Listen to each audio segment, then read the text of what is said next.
Hi friends, welcome to journey with Poorika. ఇక్కడ నేను వరలక్ష్మి పండుగ రోజు ఏమేమి పనులు చేసుకున్నాను, ఎలా డెకరేషన్ చేశాను, అలాగే శారీ డ్రైపింగ్ ఎలా చేస్తాను, పూజ ఎలా చేసుకున్నాం అనేది ఈ వీడియోలో చూపిస్తాను నేను. ఇక్కడైతే నేను కొన్ని లూజ్గా చామంతి పూలు, చెడుమల్లి పూలు అయితే తీసుకొచ్చినాను. కొన్ని గుమ్మాని కోసమని, అలాగే కొన్ని దేవుడి కోసం అయితే పెట్టడానికి. అమ్మ అయితే చామంతి పూలు కడుతుంది, నేను చెడుమల్లి పూలు అయితే మాలగా గుచ్చుతాను అనమాట. తర్వాత నేను వేరే పని చేసుకుంటా అంటే తమ్ముడు అయితే మాల కుడతా అన్నాడు. ఇంకా తర్వాత అయితే ఇక్కడ బ్యాక్గ్రౌండ్ కి అయితే ఇది నేను మీషో నుంచి అయితే ఆర్డర్ చేస్తున్నాను.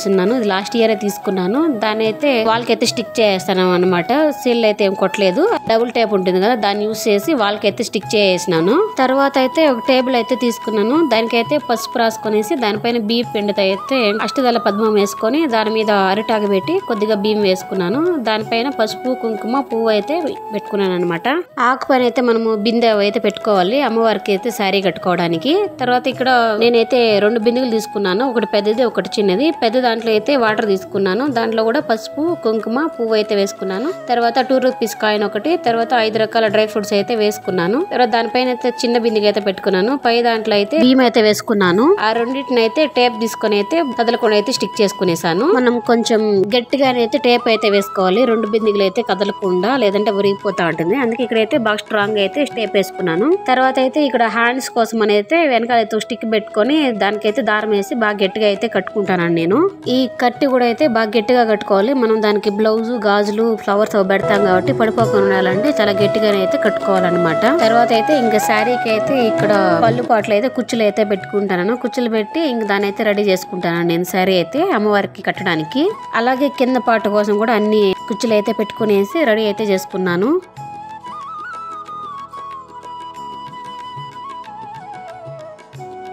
ఇంక ఇక్కడైతే మనం రెడీ చేసుకున్నాం కదా బిందెలు అయితే, వాటిని అయితే తీసుకెళ్లి టేబుల్ పైన అయితే పెట్టుకుంటా ఉన్నాను. తర్వాత ఇంకా కింద ఉండే బిందెకి అయితే కింద కుచ్చులు ఉంటాయి కదండి, వాటిని అయితే పెట్టుకుంటాను అనమాట. పెద్ద బిందెకి పైన ఉండే చిన్న దానికైతే పైన కనిపించకుండా అయితే ఫస్ట్ బ్లౌజ్ పీస్ అయితే కవర్ చేసి తర్వాత పైన అయితే మనం పళ్ళు పాట అయితే వేసుకుంటాను.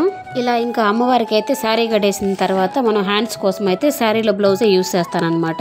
ఇంక ఇక్కడ బ్లౌజ్ కి అయితే ఆ పక్క ఈ పక్క చివర్లు ఉంటాయి కదా, అక్కడైతే మనం న్యూస్ పేపర్ పెట్టుకునేసి ఇలా రౌండ్ గా కనుక చేసుకున్నామంటే హ్యాండ్స్ అయితే రెడీ అయిపోతాయి. ఇంకా ఇలా హ్యాండ్స్ అయితే రెడీ చేసుకున్న తర్వాత పక్క అయితే పెట్టుకునేసాను అనమాట. తర్వాత అయితే ఇక్కడ అమ్మవారికి అయితే నేను మధ్యలో అయితే దారం అయితే కట్టుకుంటాను. మనం అలా కట్టుకోవడం వల్ల ఏమంటే నడుము లాగా కనిపిస్తుంది అనమాట.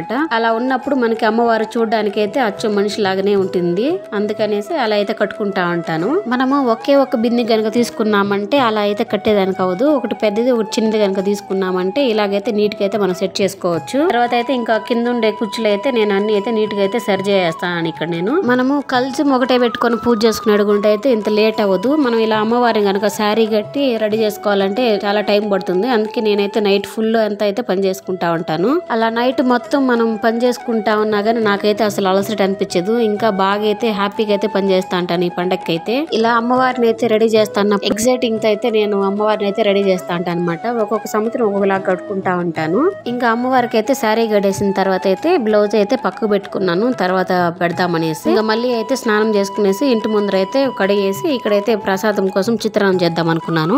అందుకే దానికోసం రైస్ అయితే కుక్కర్ పెట్టేసి వచ్చి ఇక్కడైతే నేను కంకణాల కోసం అయితే దారం అయితే రెడీ చేసుకుంటాను. ప్రస్తుతానికైతే నేనైతే ఒక 9 కంకణాలకి అయితే రెడీ చేసుకున్నాను. తర్వాత ఒకటైతే అమ్మవారికి మనం పసుపు కొమ్ము అయితే కట్టాలి కాబట్టి దానికోసం అయితే ఒకటి కొంచెం పెద్దదిగా అయితే రెడీ చేసుకుంటాను. ఇక్కడ నేను అలా రెడీ చేసుకున్న దారాలకైతే మొత్తం పసుపు అయితే పూసుకోవాలి, ఎక్కడ గ్యాప్ లేకుండా అయితే నీట్ గా పూసుకోవాలి పసుపు. తర్వాత ఇక్కడ నేను పసుపు అయితే పూసుకుంటాను. 2 కొబ్బరికాయలకి అయితే, ఒకటి అమ్మవారి ఫేస్ దగ్గర పెట్టడానికి, ఇంకోటి అయితే కింద కల్జంలో పెట్టుకోవడానికి అయితే 2 టెంకాయలకి మొత్తం గ్యాప్ లేకుండా అయితే నీట్ గా పసుపు అయితే పూసి పక్క అయితే పెట్టుకుంటాను.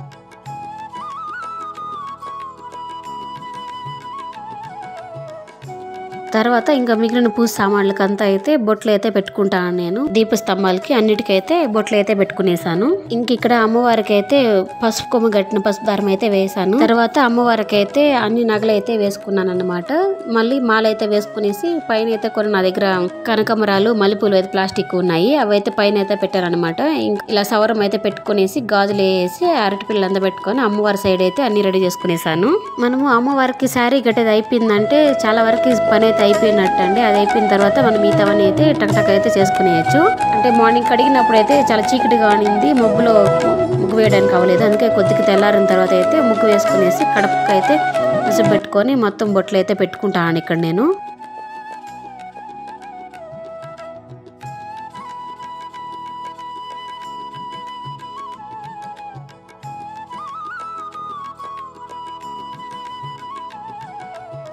ఇంకా ఇక్కడ అమ్మవారికి అయితే తాంబూలం ఇవ్వడానికి ఒక పల్లెంలో అయితే బియ్యం తీసుకునేసి దాంట్లో కావాల్సినవన్నీ అయితే ఇక్కడైతే నేను అన్ని పెట్టుకుంటాను నేను. తర్వాత ఇంకా కల్జం కూడా రెడీ చేసుకునేసి అన్ని అయితే సెట్ చేసుకునేస్తాను. ఈ సంవత్సరం అయితే ఎలా చేసుకుంటానో ఏమనేసి అయితే నేను భయపడతానండి, పిల్లలు ఉన్నారు కాబట్టి. కానీ అమ్మవారి దయ వల్ల అయితే ఇంకా బాగా అయితే చేసుకున్నాను. అమ్మ తమ్ముడు వాళ్ళైతే వచ్చారు కాబట్టి హెల్ప్ చేయడానికి కొంచెం ఈజీగానైతే చేసుకున్నాను, లేదంటే నేను ఒకటే చాలా కష్టం అయిపోయి ఉంటుంది. ఇంకా తర్వాత అయితే ఇంకా అమ్మవారి దగ్గర అన్ని రెడీ చేసుకునేసి ప్రసాదాలు కావాల్సినవన్నీ అయితే పెట్టుకునేసి ఇక్కడ పూజ అయితే స్టార్ట్ చేసినాం మేము. మనం ఏ పూజ చేసినా ఫస్ట్ అయితే గణేశుడికి పూజ చేసుకున్న తర్వాత అయితే మనం పూజ స్టార్ట్ చేస్తాం కాబట్టి ఇక్కడ ఫస్ట్ అయితే నేను వినాయకుడికి అయితే పూజ చేసుకుంటా నా పూజ అయితే స్టార్ట్ చేస్తాను.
ఇంకా ఇలా నేనైతే అమ్మవారికి ధూప దీపం నైవేద్యాలు అన్ని సమర్పించుకునేసి హారతి అయితే ఇచ్చుకున్న తర్వాత అమ్మవారిది కథ అయితే ఉంటుంది కదా దాని అయితే చదువుకుంటాము. దాని తర్వాత దాంట్లో అష్టలక్ష్మి స్తోత్రం ఉంటుంది కదా వాటిని కూడా అయితే చదువుకునేసి అమ్మవారి దగ్గర హారతి తీసుకునేసి మా పూజని అయితే అలా చేసుకున్నాం అనమాట. తర్వాత ఇంకా మా మామ వచ్చిన్నాడు కాబట్టి ఇంక మేము మా మామ దగ్గర ఆశీర్వాదం అయితే తీసుకున్నాము. తర్వాత ఇంక ఇక్కడ నేను మా ఆయన దగ్గర కూడా అయితే ఆశీర్వాదాలు అయితే తీసుకుంటాను నేను. మనము పూజ చేసుకునేసి అమ్మవారి దగ్గర ఆశీర్వాదం తీసుకున్న తర్వాత మన ఇంట్లో పెద్దవాళ్ళ దగ్గర అయితే ఆశీర్వాదం తీసుకుంటే చాలా మంచిది. అందుకే మా మామ ఒకడే ఉన్నాడు కాబట్టి ఈ సంవత్సరం మా మామ దగ్గర అయితే ఆశీర్వాదం తీసుకొని తర్వాత మా ఆయన దగ్గర కూడా తీసుకున్నాను. ఇంకా పిల్లలకైతే మేమైతే ఆశీర్వాదం అయితే ఇచ్చేసాము. ఇలా అయితే నేను ఈ సంవత్సరం అయితే పూజ చేసుకున్నాను. నేనైతే ఒక 10 సంవత్సరాల నుంచి అయితే వరలక్ష్మి వ్రతం అయితే చేసుకుంటా ఉన్నాను.